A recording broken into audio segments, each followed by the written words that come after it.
Now we'll have Director Katie Hanna from the Ohio Alliance to End Sexual Violence. All right, thank you, Senator Turner, Representative Antonio, and Representative Garland for this vital and important legislation.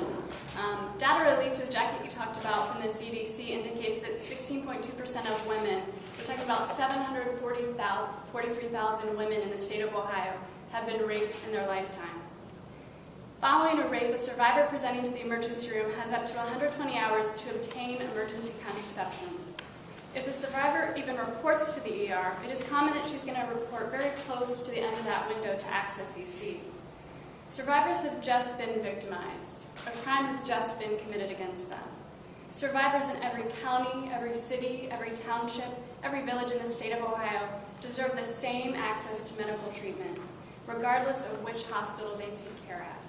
The burden of identifying which hospital a survivor should go to should not be placed on them. Survivors in rural communities, many without rape crisis services and many without advocates across many counties in Ohio, do not have transportation or may not have resources to make it to another hospital or pharmacy within the required amount of time to access emergency contraception. This burden, again, should not be placed on any survivor. The American Congress of Obstetricians and Gynecologists and the American Medical Association support widespread access to EC as a means of reducing unintended pregnancies. The AMA guidelines require that counseling and the provision of EC to rape survivors is the established standard of care. We also have support from the International Association of Forensic Nurses.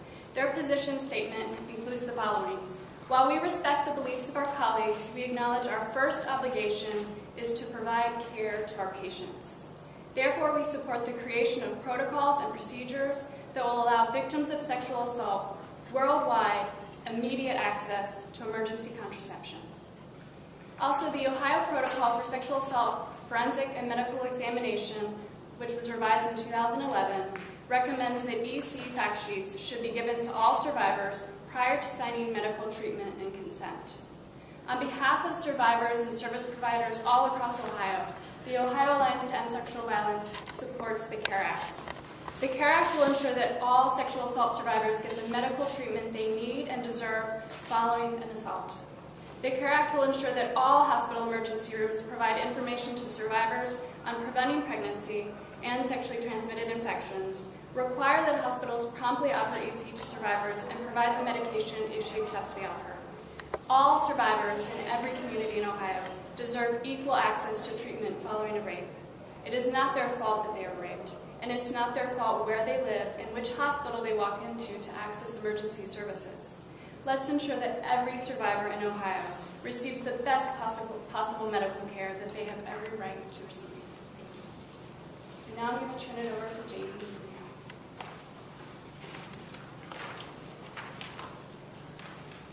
My name is Jamie Miracle. I'm Policy Director for Neighborhood Pro-Choice Ohio.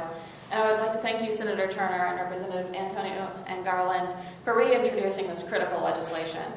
Although we're glad to be standing beside all of you amazing women today, we're dismayed that we have to be back here again for the fourth time to introduce the same bill that has been sitting in the Ohio legislature since 2006.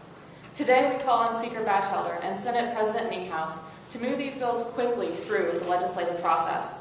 Survivors of sexual assault should not have to wait one more day for guaranteed access to the comprehensive medical treatment that they deserve.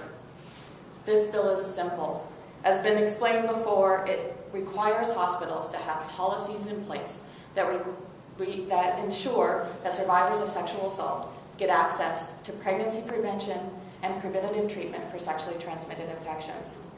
As others have also said this morning, it will not force an individual medical provider to do anything against their religious beliefs. It simply requires that the hospital have the policy in place to ensure that when a refusal might happen, that there is another way for that survivor to get access to that care. We started working on this issue way back in 2004, when we released our first study of access to emergency contraception in emergency rooms around Ohio. That study shockingly found that 60% of hospitals in Ohio didn't guarantee access to emergency contraception for sexual assault survivors in their ER. After an education and outreach campaign to these hospitals, it improved slightly. Our follow-up survey in 2007 showed that 20% of hospitals now didn't guarantee access to emergency contraception. And although that is better, it's still not where we need to be. These results also follow the results of a survey published in the scientific journal Contraception in 2010, which found that 83% of physicians always or usually offered EC to sexual assault survivors. This research also looked at whether or not doctors were providing preventive treatments for sexually transmitted infections. And while 89% of doctors treated for STIs other than HIV, only 45% counseled their patients about preventing HIV after a sexual assault. We have done all we can with encouragement and education. Now is the time for the legislature to step in. Now is the time to pass the Compassionate Assistance for Rape Emergencies Act. Don't make a survivor wait one more day for the treatment they deserve to prevent pregnancy and the transmission of potentially deadly sexually transmitted infections. Thank you. Thank you, Jamie, so much. And we are going to open up to questions. Just to reiterate what all of my sisters have said this morning, you know, the General Assembly has been awfully preoccupied with trying to regulate a woman's womb. Today, with our CARE Act, we are giving the General Assembly the opportunity to do what is right and what is in the best interest of the survivors of this terrible and life-altering crime. And just as Representative Garland shared, I too, this is personal for me as well, because I have siblings who have been victims of rape, and it is personal. And none of us can judge the impact that these crimes, or this type of crime, has on the individual. To have them re-victimized in a hospital time and time again should certainly be unacceptable. This bill is simply about choice and access. Choice and access. And we pride ourselves in this nation and in this state with giving folks the ability to choose. And that right to choose should extend to survivors of the awful, horrendous crime of rape as well.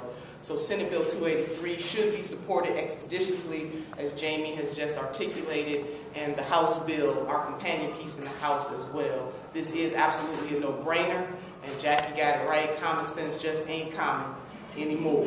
But we're trying to bring some common sense back to the General Assembly and give the power back to the survivors of this crime. And with that, we will open up for questions and answers. It's been stated, this is not hardly the first time this bill has been attempted. Is there anything about the situations now that would give you any more hope that this would pass this time around? Well, Jim, I'll take the first stab of that. If at first you don't succeed, try again. I certainly, and I lean to my colleagues, I don't know if there's anything special in the atmosphere right now, but we should keep trying. In every single General Assembly, we should continue to push to do what is right. And hopefully the General Assembly this time around will be open to this and give access and choice to survivors. Yeah, I just think that we owe it to the victims to continue to try to move this forward. We need to, no matter what the environment may be, we need to make sure that we continue the conversation. And one of these days, I wish it was tomorrow, this will actually happen. And I'll just echo with my colleagues, every day is a good day to do the right thing. And so today is the right day for our colleagues both in the House and the Senate to reconsider their support of victims of sexual assault.